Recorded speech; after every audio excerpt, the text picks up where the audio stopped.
कि इसके जीवन में ऐसा चमत्कार क्यों, हमारे जीवन में चमत्कार क्यों नहीं। ये था इसके पूर्व जन्म की साधना। ये कसाई सदन पूर्व जन्म में भगवान का बहुत बड़ा भक्त था।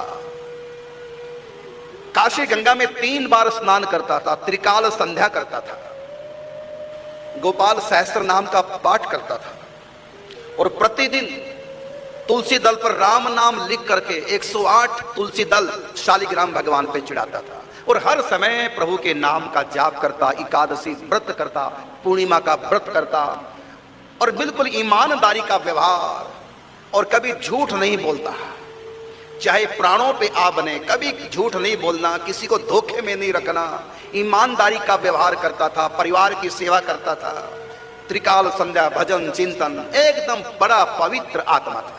यही सदन कसाई पिछले जन्म। सदन कसाई के जीवन में इतना बड़ा चमत्कार क्यों हो गया वो मैं बता रहा हूं। पूर्व जन्म की भक्ति थी,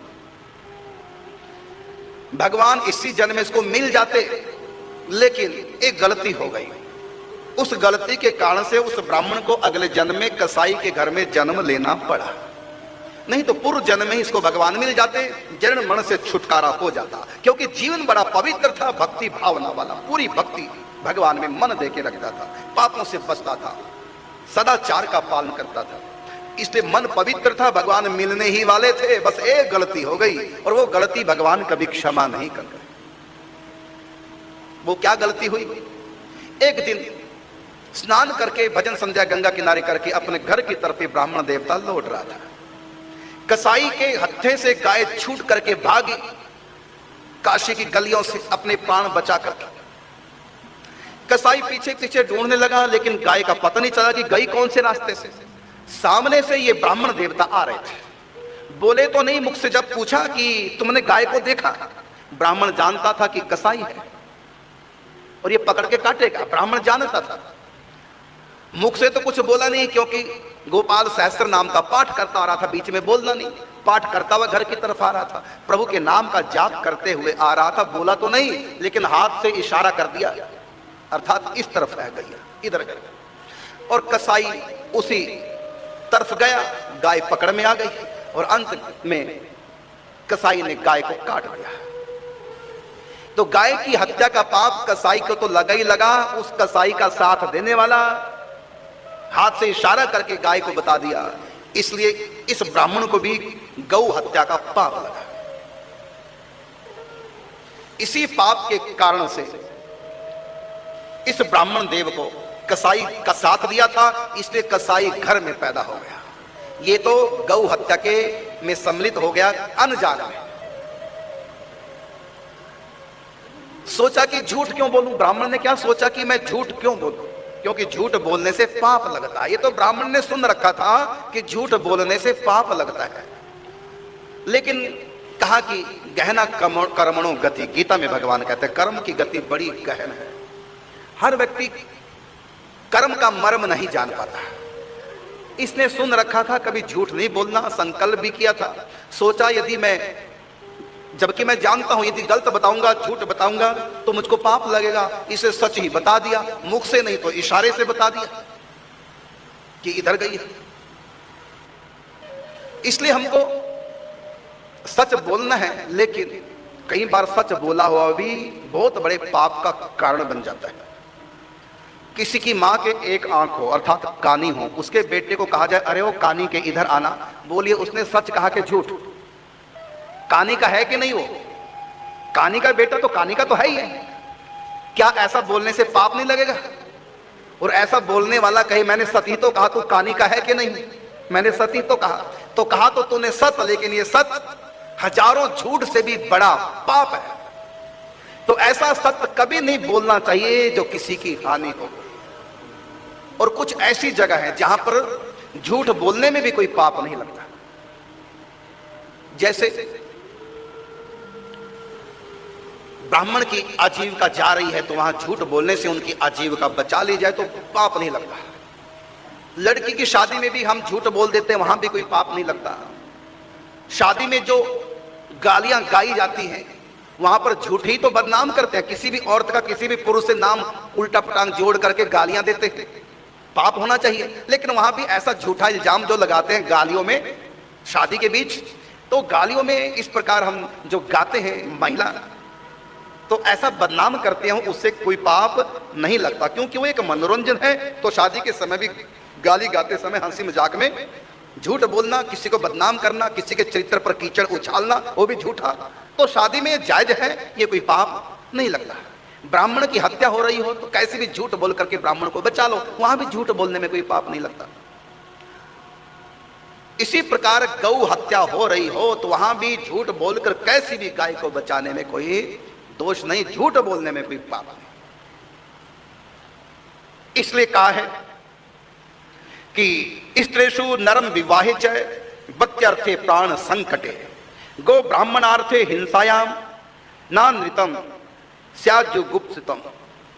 इन स्थानों पर शादी के समय, कन्या विवाह के समय, विवाह में जो बोलते हैं वो गालियां, ब्राह्मण की वृत्ति जा रही हो, ब्रह्म हत्या हो रही हो, ऐसी स्थिति में झूठ बोल करके यदि इन सबको सुरक्षित किया जाए तो कोई पाप नहीं।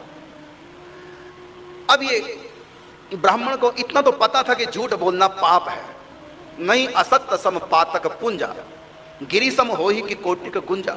असत्य के समान कोई पातक नहीं, कोई पाप नहीं होता, ये सुन रखा था, लेकिन पूरा ज्ञान नहीं था। सोचा कि सच बताऊंगा और झूठ बोलूंगा तो पाप लगेगा झूठ बोलने से, इसलिए सत्य बता दिया, हाथ से इशारा कर दिया, इधर गाय गई, तो सत्य बोलने का दंड मिला। सुन लो जो कहते हैं ना, खासकर माताएं, मैंने सच ही तो कहा, मैं तो नहीं मुकरूंगी, मैंने सच ही तो कहा। अरे कहा तो सच है, लेकिन कैसे बोला है? ब्राह्मण ने भी सच ही कहा था कि इधर गाय गई है, कसाई बनना पड़ा अगले जन्म में, गौ हत्या का पाप लगा ब्राह्मण को, भले सच कहा है। और माता कह देती है मैंने तो सच ही कहा, मैं तो नहीं मुकरूंगी, मैं क्यों झूठ बोलूं, मैंने तो सच ही कहा। अरे कहा तो तुमने सच है, लेकिन तुम्हारे सच ने क्या कांड खड़ा कर दिया, ये भी तो सोचो। इसलिए सोच समझकर बोलो, सत्य भी बोलो तो मीठा हो, हितकारी हो, फिर कोई दोष नहीं होता। और तुम सत्य बोलो, लेकिन बोलो ऐसा कि सामने वाले का बुरा हो जाए सत्य बोलने से। देखो उनको सत्य इशारा करने से गौ हत्या हो गई, इसलिए सत्य बोलने से भी पाप लगता है। और कई बार किसी को मारने से भी पाप नहीं लगता। ऐसी एक उदाहरण आता है, एक डाकू था, लूटता था सरेआम, और जिसको लूटा धन उसको मार भी देता था। इस प्रकार इस डाकू ने 52 हत्याएं की थी। ऐसे ये लूटने जा रहे थे, सामने से संत आ गए। संत से कहा तुम्हारे पास से पीतल का कमंडल रख दो मुझको। माला झोलिया दंड कमंडल सब लूटने लगा। संत ने कहा भाई लूट लेना फुर्सत से, पहले हम जो लुटाना चाहते हैं उसको लूटो। क्या कि राम नाम के हीरे मोती मैं बिखराऊं गली गली, ले लो रे कोई राम का प्यारा शोर मचाऊं गली गली। राम नाम की लूट है, लूट सके तो लूट, फिर पीछे पछताओगे जब प्राण जाएंगे छूट। यदि तुमको मुझको लूटना है तो मेरी आध्यात्मिक संपत्ति लूट, जो तुम्हारा भला हो जाए। और ऐसे जो तुम लूट रहे हो इससे तुमको पाप लगेगा और अंत में भोगना पड़ेगा। कैसे कैसे पाप करने वालों को दंड मिलता नरकों में, 84 के चक्र में रहे से पाप मनुष्य योनि में भोगता है। वो पूरी बात इस ढंग से बताई कि संत की बात पर डाकू को पूरा विश्वास हो गया। और संत से कहा सुन करके पूरा कर्म का तत्व रहस्य, बोले महाराज मैंने अब तक 52 हत्याएं की हैं, क्या मेरा भी उद्धार हो जाएगा? संत बोले उस डाकू से, गीता में भगवान ने कहा अपि चेत सुदूराचारो भजते माम अनन्य भाग, साधु रेव स मंतव्य सम्यक विवसितो हि सः, क्षिप्रम भवति धर्मात्मा शाश्वत शांति निगच्छति, कौन्ते प्रति जानिहि नामे भक्त प्रणश्यति। हे अर्जुन, कोई कितना भी बड़ा पापी क्यों ना हो, यदि वो पापों को छोड़ करके मेरी शरण में आ जाए और अनन्य भक्ति करे तो मैं उसको साधु ही मानता हूं। क्षिप्रम भवति धर्मात्मा, वो बहुत जल्दी धर्मात्मा बन जाएगा मेरे भजन सत्संग के प्रभाव से, पापी से पापी। राम जी तो कहते हैं कि कोटि विप्र बध लागहि जाहि, और आयु शरण तजहु नहीं ताहि। एक नहीं करोड़ों ब्रह्म ब्राह्मणों का हत्यारा भी कोई क्यों ना हो, यदि वो पापों को त्याग करके अब कभी नहीं पाप करूंगा ऐसा भाव से मेरी शरण में आ जाए तो मैं उसको उठाकर हृदय से लगा लेता हूं। सन्मुख हो ही जीव मोहे जब ही जन्म कोटि अघ नाशहूं तब। क्या भगवान मेरे पापों को क्षमा कर देंगे? संत ने कहा क्यों नहीं, अब कभी पाप नहीं करना, अब कभी हत्या नहीं करना।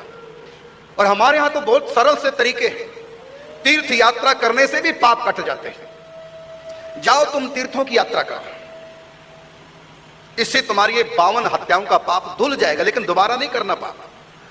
तो उसने कहा, डाकू ने संत से, महाराज पता कैसे चलेगा कि मेरा पाप कट गया, 52 हत्याओं का पाप कट गया, पता कैसे चलेगा? वो बगल में जलती हुई लकड़ी जो आधी कोयला बन चुकी थी, जो जलकर बुझ जाती, आधी लकड़ी रह गई, उस आधी जली लकड़ी को सूखी थी, उठा करके डाकू को दिया, जाओ इसको लेकर के तीर्थ यात्रा करो, हर तीर्थ में स्नान करो। जब तुम्हारे पाप 52 हत्याओं के कट जाएंगे तो ये सूखी लकड़ी हरी हो जाएगी, इससे तुमको पता चल जाएगा कि तुम्हारे 52 हत्याओं का पाप कट गया। अब ये चला तीर्थ यात्रा करने, अभी एक भी तीर्थ में स्नान नहीं किया, अभी प्रथम तीर्थ में स्नान करने के लिए जा रहा था, रास्ते में विश्राम के लिए एकांत में जंगल में पेड़ के नीचे लेट गया और ऊपर से आवाज आई वृक्ष से, और देखा जब आवाज आई, अरे ये तो लोग बैठे ऊपर 4-5 दुष्ट व्यक्ति बैठे थे। वो 4-5 ऊपर बैठकर वृक्ष पर सलाह कर रहे थे, ये जो सामने गांव है झोपड़पट्टी वाला, इससे हमारे गांव का बैर है, अब इस गांव में हम आग लगा देते हैं। अब वो ऊपर बैठे दुष्ट जन गांव को जलाने की स्कीम बना रहे थे, और नीचे इस सज्जन ने, जो 52 हत्याएं कर चुका था, पापी था, इस सज्जन ने नीचे लेटे लेटे सुन लिया कि ये गांव को जलाएंगे, कितने लोग जल करके मरेंगे। इसने सोचा कि मेरे हाथ में ये लकड़ी तो है, ये सूखी, और पैंतरेबाजी, युद्ध कला कौशल, लाठी चलाना मैं अच्छी प्रकार जानता हूं, ये 4 मुष्टंडे मेरे आगे हैं क्या? मैंने 52 हत्याएं की हैं, 4 और सही 56 हो जाएंगी, कोई बात नहीं, इनको नहीं छोड़ूंगा। वही लकड़ी अध जली उठा ली हाथ में डंडा और कहा, नीचे उतरो, तुम्हारी हिम्मत कैसे पड़ गई मेरे सामने गांव को जलाओ? वो चारों बोले कि गांव को बाद में जलाएंगे, पहले तुम्हारी चिता जलेगी, अभी हमसे युद्ध करो। और चारों ऊपर से नीचे कूद आए, वृक्ष से नीचे। और इस एक ने, डाकू ने, जो पहले डाकू था, इसने ऐसे पैंतरेबाजी, लाठी चलाने की कला कौशल से निपुण था, चारों को धराशायी कर दिया, चारों को मार दिया। और चारों को जब मार करके जब तीर्थ यात्रा के लिए चलने लगा, देखा तो उसकी लकड़ी हरी हो गई। अभी एक भी तीर्थ में स्नान नहीं किया, लकड़ी हरी हो गई। ये कैसे हरी होगी? मैं तो 56 हत्या कर चुका हूं, 52 पहले और 4 और कर दी, मैंने तो 56 हत्या की हैं। ये हत्या करने से लकड़ी हरी होगी, मेरे पाप कट गए। हत्या करने से भी कहीं पाप कटते हैं। वापिस आए संत के पास, महाराज मैंने तो एक भी तीर्थ की यात्रा नहीं की, तीर्थ में स्नान ही नहीं किया, और ये लकड़ी जो आपने सूखी थी अध जली, ये हरी हो गई, ये कैसे? संत ने कहा कि पूरी घटना तुम बताओ, यहां से चले, कब हरी हुई, वो पूरी घटना बताई। तब कहा कि तुमने जो 4 उन बदमाशों को मारा है, उनकी हत्या करने से तेरे 52 हत्याएं, जो प्यारा पाप कट गया, तुम परम पवित्र हो गए। परम पवित्र कैसे हुए? हत्या करने से। क्यों? पूरे गांव वालों की रक्षा की है इन 4 बदमाशों को मारकर। इसलिए हमारे योगी जी जितने लोगों का एनकाउंटर कराते हैं ना, उतनी उसमें पावर बढ़ जाती है, उतने वो हरा हो जाते हैं। हत्या करने से भी, हाँ, हत्या कराने से भी पवित्र मन हो जाता है। क्योंकि जो लोग निर्दोषों को सताते हैं, ऐसे लोगों को मार दें तो पाप नहीं पुण्य लगता है। हत्या करने से भी पुण्य लगता है। क्यों? क्योंकि यदि इसको ना मारा जाए, ये न जाने कितने लोगों को मारेगा, कितने लोगों को सताएगा। तो ऐसे दुष्ट को मारने से अनेक लोगों के दुख संकट कट जाते हैं। इसलिए ऐसे लोगों को वध करने से भी पुण्य लगता है, अनेक पाप कटते हैं। तो संत ने समझाया उस डाकू को कि तुमने जो उन चारों को मार करके पूरे गांव को बचा लिया है, तो परोपकार करने से भी मन पवित्र होता है, इसलिए भगवान ने तुम्हारे सारे पापों को क्षमा कर दिया। ये लकड़ी हरी हो गई, अब तुमको किसी भी तीर्थ में जाने की आवश्यकता नहीं, हो गए पवित्र। अब देखिए, वहां ये ब्राह्मण सत्य बोले तो सत्य बोलने से पाप, और यहां इस व्यक्ति ने 4 हत्याएं कर दी तो 4 हत्या करने से निष्पाप। तो सत्य बोलना भी कई बार पाप हो जाता है, और हत्या करना भी कई बार बहुत बड़ा धर्म का काम हो जाता है। इसलिए कहा कि गहना कर्मणों गति, कर्म की गति बड़ी गहन है। तो इस ब्राह्मण ने सत्य बोला था, लेकिन इनके सत्य बोलने से, सत्य का इशारा करने से गाय की हत्या हो गई। तो गौ हत्या का पाप लेकर के पैदा हुआ था, इसलिए कसाई के घर में इनका जन्म हो गया। लेकिन जो ब्राह्मण भक्ति करता था उसका लाभ क्या मिला? जो ये ब्राह्मण भक्ति करता था, काशी में त्रिकाल संध्या करता, एकादशी व्रत करता, पूजा पाठ करता, ध्यान जप चिंतन करता, उसका भक्ति का क्या फल मिला? एक गलती हो गई, परिणाम स्वरूप कसाई के घर में पैदा हो गया। और जो भक्ति की उसका क्या फल मिला? तो उसका फल यही मिला है, पहला फल मिला है कि मनुष्य का जन्म मिला है। बड़े भाग मानुष तन पावा। ये भक्ति का चमत्कार जो नरक नहीं गया, नहीं तो गो हत्यारा नरक जाता है, नरक नहीं जाने दिया, 84 के चक्कर में पड़ने नहीं दिया। लेकिन गौ हत्या तो अपना काम करेगी, तो इसलिए कसाई घर में पैदा कर दिया, मनुष्य का जन्म दिया। ये भक्ति का चमत्कार।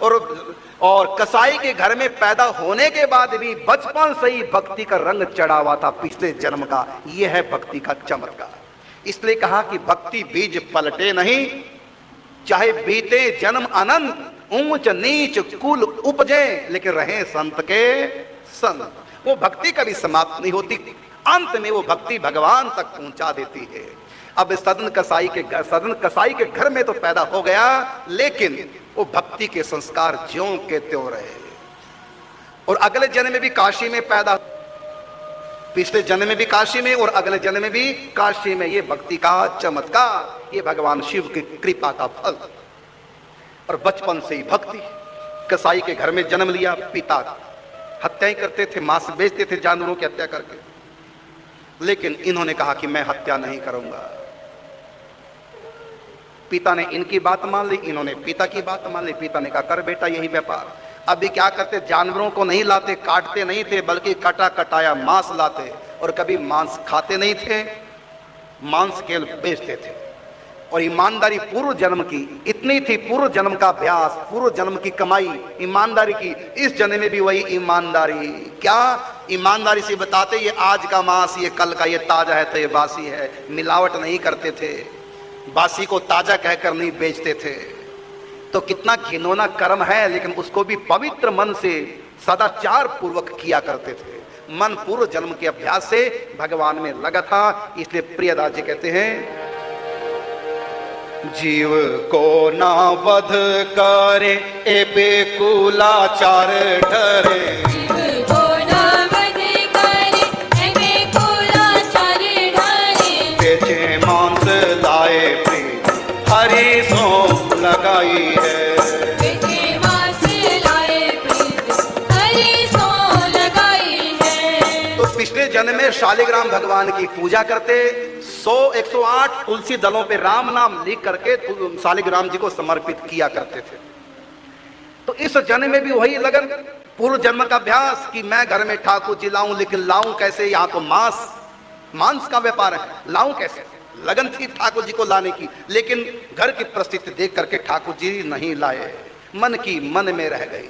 लेकिन ठाकुर जी को लोभ जगा, मैं सदन के पास आऊं, और ठाकुर जी शालिग्राम के रूप में, और उनकी ठोकर लगती है, वो शालिग्राम को उठाते हैं, लेकिन पहचाना नहीं क्या है, बस चमकीला पत्थर अच्छा लगा और बाट बना लिया। लेकिन एक चमत्कार को देख लिया, और ठाकुर जी चमत्कार दिखा करके अपनी तरफ भगत को आकर्षित कर रहे हैं। इन्होंने पूर्व जन्म में मेरी बहुत भक्ति की, मेरी प्राप्ति तो इनको पिछले जन्म में ही हो जानी चाहिए थी, लेकिन गौ हत्या के पाप में सम्मिलित हो गए, इसलिए कसाई घर में पैदा होना पड़ा। भक्त भले ही भूल जाए लेकिन भगवान अपने भगत का कभी साथ नहीं छोड़ते। भगवान कहते हैं जिसको मैंने एक बार अपना लिया, चाहे उससे कितनी भी बड़ी गलती क्यों ना हो जाए, चाहे उसको दोबारा से जन्म क्यों ना लेना पड़ जाए, अगले जन्म में भी मैं उसको छोड़ता नहीं, क्योंकि ऐसा वैसा मुझे कोई जचता नहीं, और जच गया तो फिर मुझसे बचता नहीं। इसलिए ठाकुर जी ने अपना चमत्कार दिखाया। जितना शेर कोई मांस खरीदता, ठाकुर जी अपना उतना ही बढ़ा लेते। ये भी समझ गया कोई चमत्कारी शिला है मेरे पास, सारे बाटों को फेंक दिया, आवश्यकता नहीं, बस वही ठाकुर जी बाट बना करके और तराजू में तौलता, मांस का व्यापार करता।